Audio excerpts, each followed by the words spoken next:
Bismillah ar-Rahman ar-Rahim. Assalamu alaikum. Welcome to Sports Extra. Good afternoon to all of you. I'm your host Ahmed Nawaz with the latest roundup of sports today. Let's take a look at what we're discussing. First of all, the 4-day cricket match between Pakistan Shaheens and Bangladesh A. They're on a roll right now, Pakistan Shaheens. They've batted brilliantly so far, courtesy of a brilliant knock by Mohammad Huraira, who's played a brilliant 161-run unbeaten innings, 375 for 2. That was their total on day one.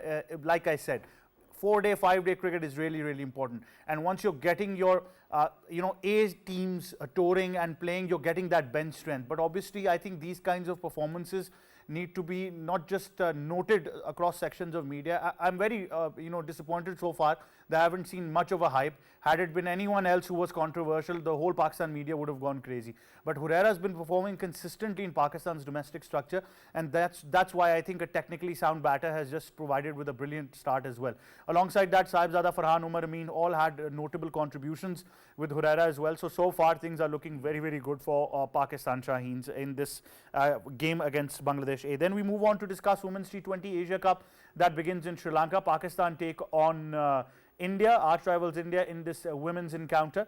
And if you look at the stats, 3 out of 14 games is the ratio that India has lost against us. But obviously when it's a T20 format, things tend to get even Steven, and it's on the day who plays quality cricket tends to be the victor. So I think it's going to be very interesting. All the best to the girls in green, and of course, like I said, that quality cricket is on offer.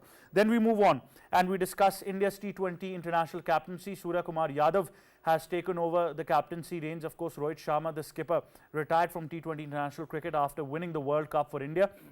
But right now, Sharma is going to continue to lead the ODI team.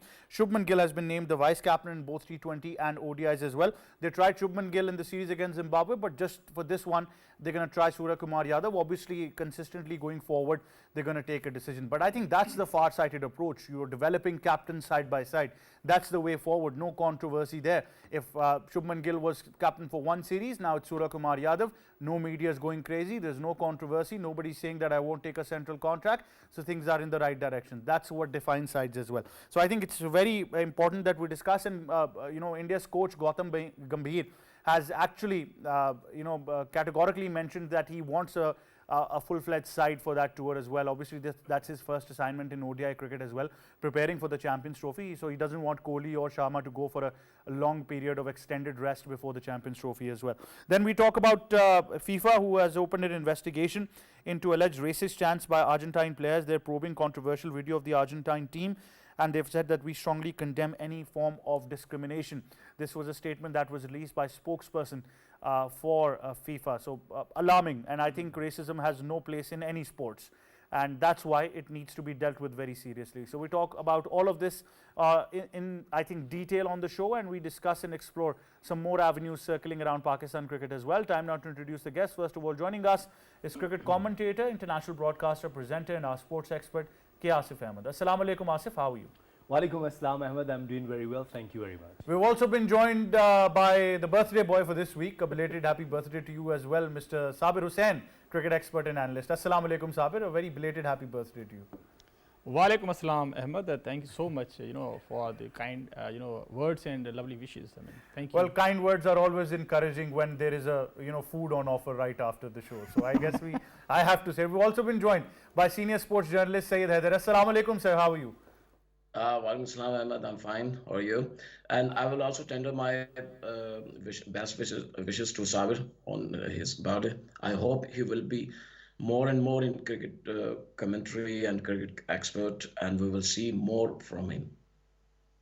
Well, certainly. Thank you very much, Sir Haider, as well. Now, Pakistan cricket, Sir Haider, let's talk about all the things that have been circling. But so far, we talk about this 4-day tour. You've been stressing on our platforms as well, I think regularly, that there needs to be a team tours regularly. And now it's because it's the longest format of the game. It's a great moment for us to invest in the new bench strength for the next couple of years. Absolutely, it's always mandatory for any country who they are involved in the cricket that if they are not touring the foreign countries, then they cannot get the atmosphere, the conditions, how to play there. And it's a good thing that they are playing in Australia. Australia is always a very competitive destination for the Pakistan.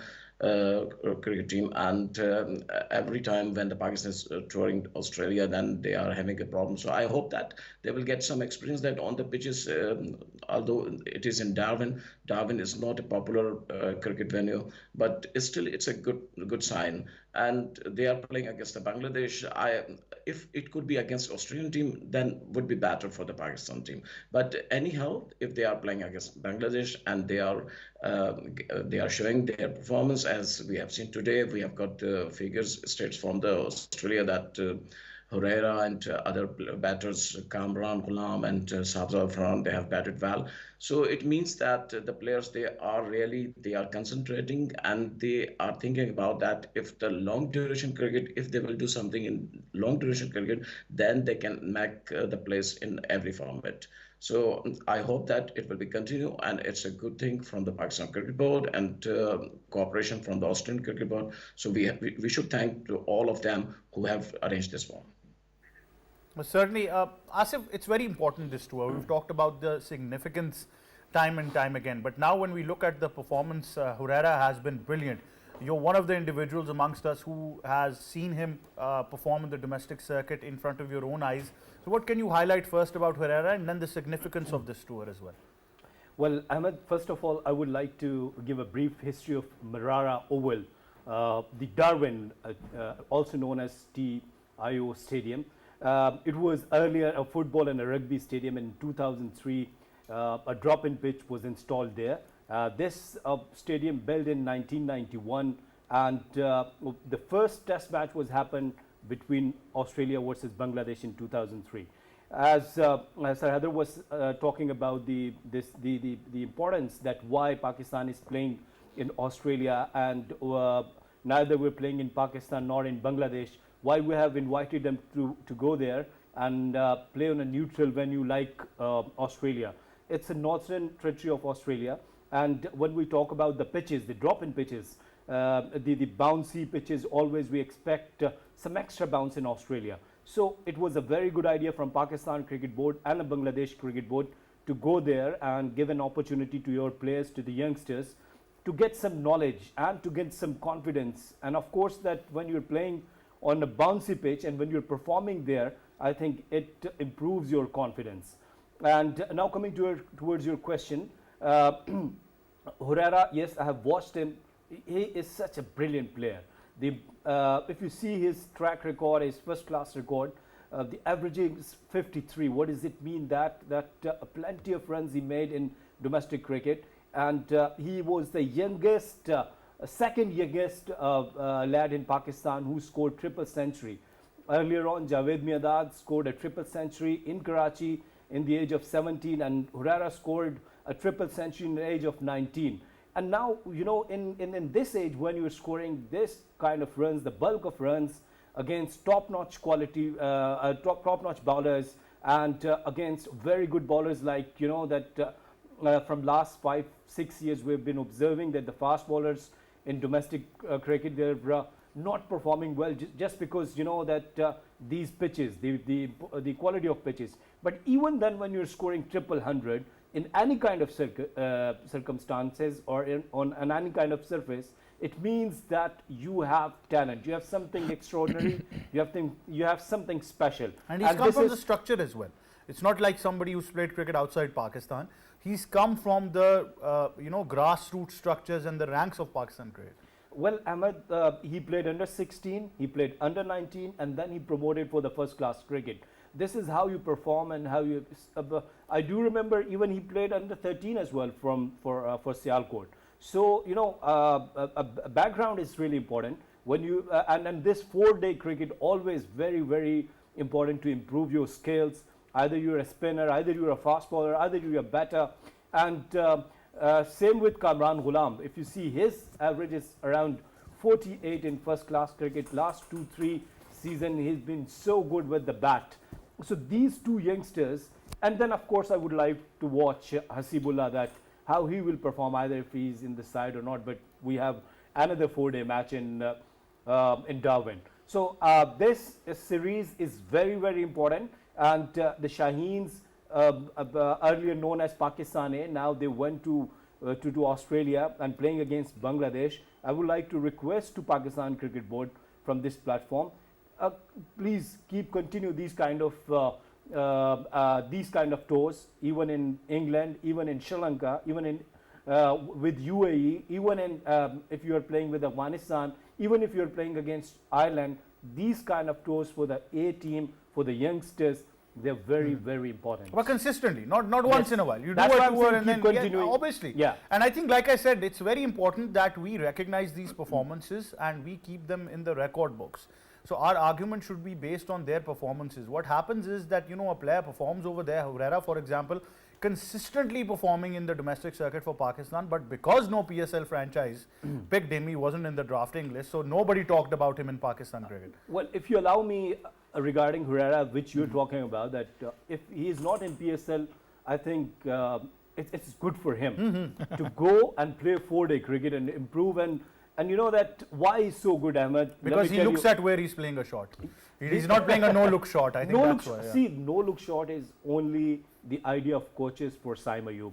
I don't want to go there, but let me tell you the speciality of Herrera. When you're watching, when you're sitting in the dugout, or when you're sitting in the commentary box, and just how the Herrera is playing. The good thing is that when you're not playing away from the body, this is so important.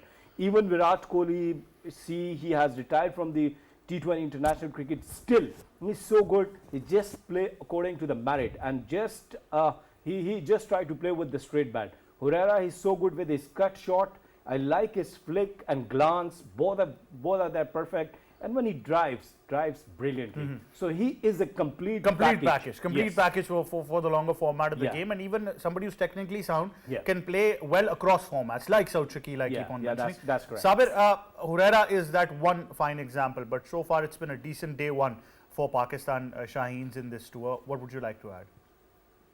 Look, I mean, you know, a very good performance, obviously. You know, we were expecting something, you know, big from these youngsters, because this particular guy, you know, Mohammad Herrera, K. Asif, you know, basically describes him, you know, in a wonderful way, because he himself basically, you know, watched him during the commentary, you know, in domestic circuit as well.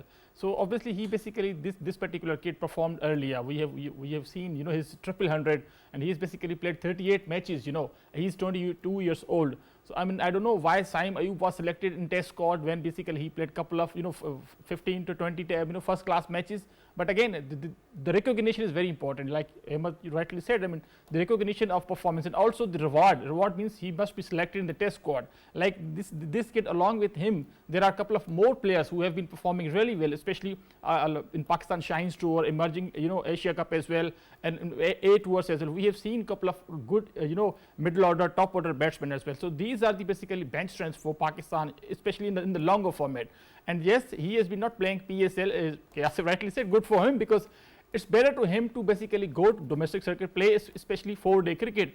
This is how you will basically enhance your skill, you know, develop a couple of more shots. You need to have a good coaches around you, then you will be able to have, you know, such kind of, you know, tactics X for his temperament as well. And good for him that he is basically touring away from Pakistan. And PCB, you know, they are supposed to basically arrange these kind of tours for youngsters, because these are the youngsters who will basically serve Pakistan in every format. So I mean, better to select these kind of, you know, youngsters, especially for test matches and for ODIs as well. And we have talked about Umair bin Yusuf. You know, these are the basically young talents of under 19 setup. So these kids must be given consistent chances, especially in the away tours as well. Okay, good for them to play, you know, away, because they will understand the exposure, you know, to tour outside, and understanding the pitches as well. Again, the communication skills will be improved, because obviously you will have to, you know, share dressing room with some foreign players as well.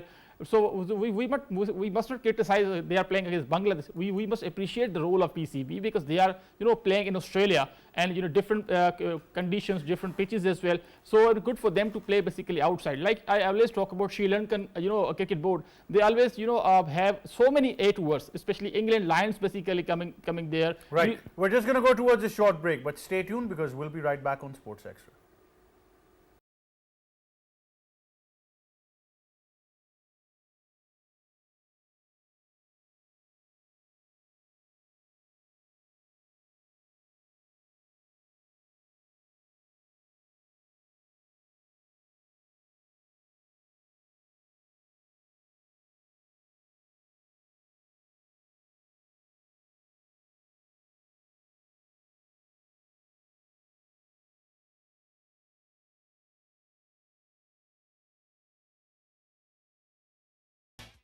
And welcome back to Sports Extra. So now, of course, we've discussed the importance of this tour as well. These need to be very frequent. So, Sir Haider, the point of contention right now is that it's a good omen, and credit to PCB that they've finally started this again. But the consistency model is very important for A tours, and especially the quality with which these teams are going to be playing.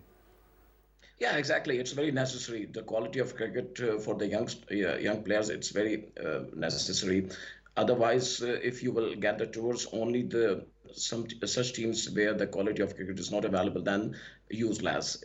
I think PCB should go for the tours against South Africa, England, Australia, such type of the teams where the cricket is being played competitively, and the players, they are in very good shape. They are young players. They are playing for the counties, for the domestic cricket. But against the Bangladesh, I'm not aware about the quality of the players from the Bangladesh, which players are playing there, and how is the bowling and batting. But end of the day, at least you are getting something outside the Pakistan, because in the Pakistan the standard of the pitches is very low, very very low, and the facilities, the atmosphere is not available. The batters, they are playing here in Pakistan, they are getting the runs in domestic cricket, but once they go into the international cricket, then they are felt. Why? The reason is that the standard of cricket in Pakistan is still, it is not at the type of the standard where the other countries they have reached there. So it's a good sign for, and PCB should continue. PCB should go for to get the communication with the other boards, and I think they will be interested also. In past, we have seen the Australia, England, South Africa, they have welcomed the Pakistani teams, Pakistan junior teams, and a lot of the Pakistan players who have got good records in the international cricket, they have played first in Pakistan A team or some, in Zimam ul Haq, Salim Malik, and a lot of players, they have played for Pakistan A team, and then they have qualified for the Pakistan national team. So PCB should search where they can get more tours, and they have to arrange that. And at the same time, they will go also to get the standard of the cricket in Pakistan also. If you are touring Australia and England, then they have to tour Pakistan also. But if you cannot get the same standard, or at least a little bit better than what we are getting right now, then the tours, I think they will not continue the tours, because bilateral tours always possible, but only the single tours, they are, most of the countries, they don't welcome. And you can see there nowadays cricket in all over the cricket is being played, and most of the players, they are busy, boards are busy. A lot of T20 cricket, franchise league and major league, or such type of cricket, it's too much.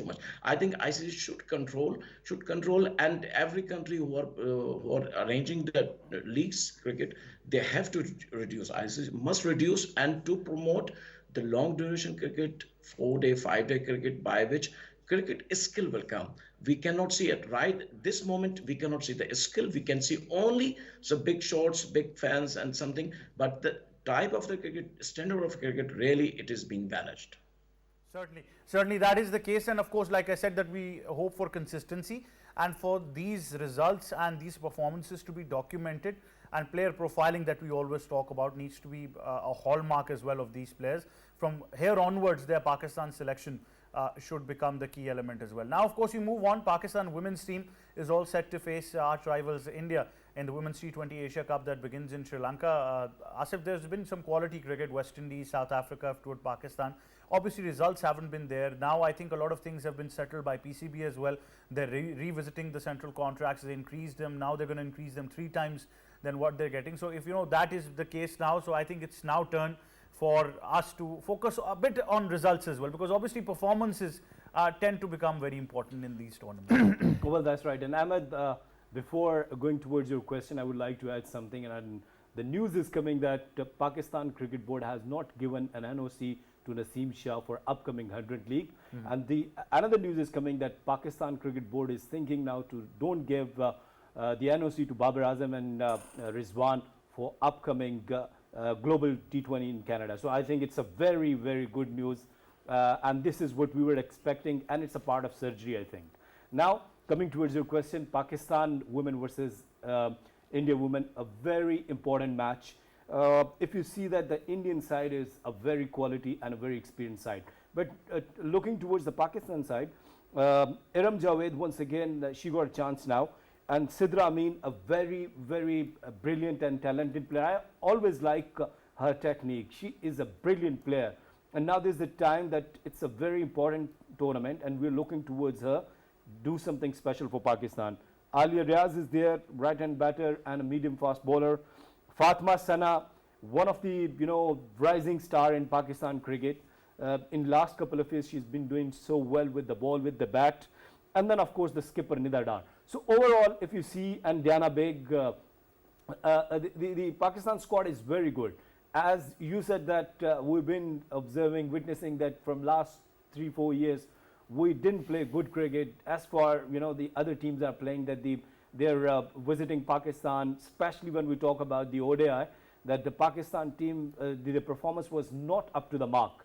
It's T20 cricket, different format, and Pakistan Cricket Board brought 2-3 specialist players. So I think Pakistan is a very, very good side, and we got the quality and ability to beat India. Well, certainly, I think in a game of T20 cricket, the odds are pretty even, Steven. And I think, Sabir, we do have that ability, I would agree, but it's all about the cricket that you're playing on that given day. And therefore, mental strength becomes very important. Absolutely, against India, it will be the game of, nerves, so whether you are, men's cricket or women's cricket. But I mean, obviously India, they have upper hand because the kind of cricket they have been playing, in India and also outside India as well. Recently, they have played the series against, South Africa. They have been, phenomenal side. We have seen their girls basically, they have been performing remarkably well, especially, in their women's, Premier League as well. And there are a couple of good women, they have been playing a big bash as well. So they have a, big kind of exposure. What about Pakistani girls? Pakistani girls, they have been, given a couple of chances. They have been touring outside Pakistan as well. This is what we always talk about, that, these girls should be given exposure to go to Australia, to New Zealand, to England, to South Africa, to have some, practice against the bigger teams. But I mean, we have seen, the performances of women's Pakistan cricket team. They have, lost against West Indies in our home series. They have lost, last consecutive 4, I think, T20s they have lost. But again, this is the new kind of a tournament. Very good squad, I think, announced. Obviously, there will be no luxury of, Bisma Maroof. But I mean, there are a couple of young girls I would like to see, they should perform. Yes, Nida Dar, she has been the captain of side. She basically needs to contribute something with the ball, with the bat as well, because she's a senior player. Again, Sidra Amin, Asif rightly said, she is a wonderful, kind of opening batter. And Fatma Sana, she has been bowling really well, especially in the death overs. But right. For us, definitely. Sabir, thank you very much for your comments as well. Thank you very much, Asif, Sabir Hussain and Saeed Haider for joining us for our cricket segment. Of course, finally, I've got to talk about certain allegations of racism that have been raised, and FIFA is investigating the matter as well. Let's be very clear. I think sports that we all love has no place for racism, regardless whether it's football or not. Now, this incident is not the first time that we talk about this. In the 2022 final as well of the World Cup, certain things did happen, which are probably you can say similar to what is being discussed once again when you talk about these racist chants against French players. And obviously, I think FIFA has taken a very strict stance. They've of course condemned the incident, and they've also said that they're investigating the matter as well. So we've got to talk about this. Obviously, like I said, that there should be no place. It's divided the Chelsea dressing room already. There's been a lot said when it comes to this controversial video that was been circulating on social media. It's been discussed by many angles as well, and I think there's been a lot of condemnation that has come from different quarters as well. So we're going to be talking about this in detail and exploring what FIFA's investigation means and what kind of results can we expect, because obviously, like I said, that exemplary decisions need to be made in order to free our sport of incidents like this that probably I think tarnish the reputation of the game that we all love. So we'll talk about this. We're very honored to be joined by the editor of Football Pakistan, so we're going to be talking about that in detail. And obviously, like I said, that FIFA has already investigated the matter. They've talked about the squad, they've talked about the video as well, they've condemned it in the strongest of manners, and an investigation has been started. So to talk more on this, we've been joined by the editor of Football Pakistan, Mr. Syed Ali Ehsan. Assalamu alaikum, sir. Welcome to Sports Extra. Walaikum Assalam. Thank you for having me. Right, sir, what would you like to highlight? I think, like I said, that, the sport that we all love has certainly no place for such kind of incidents. Now, FIFA, of course, has strongly condemned it. There's an investigation. What would you like to add to the story as well, and what can we expect in the next couple of days? It's an unfortunate incident which has basically tarnished what should have been an historic Copa America win for Argentina, and it has basically been taken over by inappropriate, racist, xenophobic chanting towards a team that wasn't even playing in Copa America. And as a result, because this was sung by the players, and many of those players, by the way, after like 23 of the Argentine squad, 21 of them actually play in Europe. They're part of multi-ethnic, multinational, cosmopolitan squads across Europe. You would have expected them to at least be a bit more respectful to the teammates that they have, because remember, Enzo Fernandez, the player who was front and center of that video, in which they basically made fun of the fact that France's national football team has a significant number of African immigrants, African heritage immigrants of immigrant background playing for the national team, and somehow they were not supposed to be French. Enzo Fernandez plays for Chelsea Football Club in England. 7 of his teammates, including Wesley Fofana, who highlighted the video, play for the French national team, and they're of African descent. So it has caused a significant condemnation and a significant disappointment by many people, not just from France, but also across Europe, of African heritage, that what kind of behavior is this? This is unacceptable. And Chelsea have said that they will be investigating Enzo Fernandez for being involved in this one. And there have been reports that initially the Argentine Football Association had thought about asking Lionel Messi, the captain of Argentina, who also won the Copa America, to basically give a public apology for this unfortunate video that got leaked or made public on social media. But I think because Argentina is currently under the control of a right-wing government, a very hostile, populist right-wing government that does not really care about diversity or ethnic representation of ethnic minorities, so there has been a significant pushback from them as well in this matter. Well, certainly, but we remember this is not the first time this happened. In 2022, the same incident occurred, and there was a lot of condemnation back then as well. Especially, you rightly mentioned it as well, that Chelsea have initiated internal disciplinary proceedings. So that probably, I think, in a day or two, will know whether they issue a public statement on what grounds they're going to probably, if they tend to bench him, they suspend him, whatever they do, that's going to be the case. But this all spars to 2022. Copa already has been very violent in the semi-final stage. We saw an altercation with the fans as well. So how can we, I think, improve on this as well? Like you mentioned as well, he's already sharing a dressing room with his Chelsea teammates as well, and I think it's very, very sad. Wesley Fofana, of course, like you mentioned, posted that video. He also condemned it as well, saying that they have unfollowed him on social media, and like I said, that an internal investigation has been launched. Well, back in 2022 World Cup, there was an element of plausible deniability. One would argue that those were chants led by Argentina fans, which again is not something to be proud of. But because those chants were led by Argentina fans, and some of the players probably, as a bit of, getting along with the squad, getting along with the fans in a moment of Josh-e-Khitabat, as we say in Urdu, they might have said something. But in this case was different, because this was the entire team leading that chant on the team bus after they had won the Copa America final. So this is the difference. There's no plausible deniability in this one. Back then it was condemned that players should refrain from these kind of behavior, because again, if you're playing part of a multi-ethnic, multi-national cosmopolitan squad where you're playing in clubs, and also, South American football unfortunately has had these effects of many fans from different countries picking on players, for example, from Brazil for being of African heritage. And the likes of BBC sport writer Tim Vickery, who has been analyzing South American football for over 30 years, has talked about this in great detail too. And this is like a cultural shift that needs to happen, but a lot of people are resistant to that. So this has to go way beyond just fines or suspensions for different players. The players need to come and do their own mea culpa, that, oh, wait, we messed up, we should not have done that. We respect the fact that people come from football is for everyone. It's not a sport confined to European extraction white folks. It's for everyone. Africans played, Asians played, Muslims played, Christians played, Hindus played. It doesn't matter who you are. Everyone is equal in football in terms of who you are, in terms of ability. That's what it counts.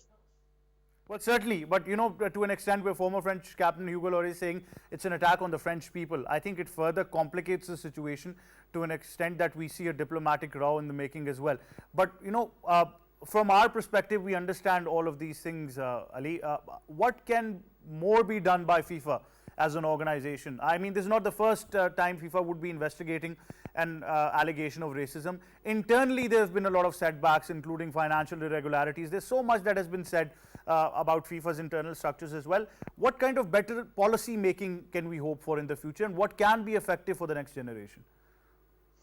That's a difficult question because I can propose all kinds of radical ideas, but then it's down to FIFA and the football governing bodies and the associations responsible for this, how they're supposed to do so. They could impose fines, they could impose sanctions. They could impose, disciplinary actions against individual players or the entire team as a punishment that they are not allowed to sit, for example, to play in a competitive fixture afterwards. Something has to be done. Of course, you can try doing like anti-racism, anti-discriminatory education of players, of officials, of etc., of coaches, etc. But this has to be a wider shift, which the society itself from these players come from. They have to look deeper inside of them. So it can be a combination of top-down sanctions and disciplinary actions taken against individual players and teams and associations, like fines, like suspensions from a particular number of games and official fixtures.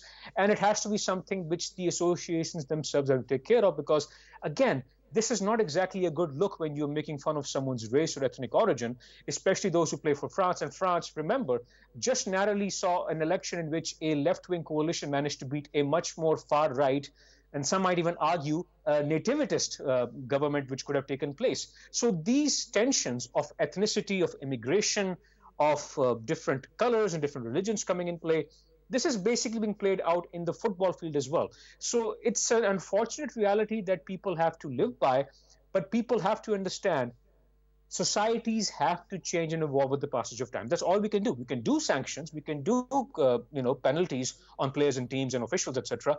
But it has to be both top down and bottom up as well.